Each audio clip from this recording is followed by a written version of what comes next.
একটা মজার কথা বলে আমি আস্তে আস্তে শেষের দিকে যাবো, আলোচনা কিন্তু আর লম্বা হবে না, রমাদান দিয়ে শেষ করবো। শোনেন, এক ব্যক্তি খুব বেশি কাঁদে, তো ওই ব্যক্তির সামনে গিয়ে একজন একটা কৌতুক বলছে, কৌতুকটা বলছে, সে ব্যক্তি বলছে আমি এই কৌতুক বহুদিন শুনছি, এই কৌতুক শুনে আমি অনেকদিন হাসছি, একই কৌতুক কতবার আমাকে শোনাও। তখন সেই ব্যক্তি বলছে, দ্বিতীয় ব্যক্তি, যে একটা কৌতুক শুনে যদি তুমি বারবার হাসতে না পারো, তাহলে একই দুঃখের কথা মনে করে বারবার কাঁদো কেন? কথা বুঝতে পারছেন না? ঘটনা তো গন কে শেষ, ওটা আমার জীবন থেকে ওভার। ওর সাথে আপনার অতীতের সাথে আপনার এখনকার কি সম্পর্ক? এখনকার আপনি নতুন মানুষ এবং সেটা গন কেস শেষ। অতএব মাদক আপনাকে সুখ দিবে না।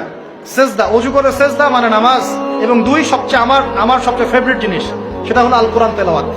আল কোরআন অর্থ বোঝেন চাই নাই বোঝেন, আপনি তেলাওয়াত করতে থাকেন, মনের সব কষ্ট চলে যাবে ইনশাআল্লাহ।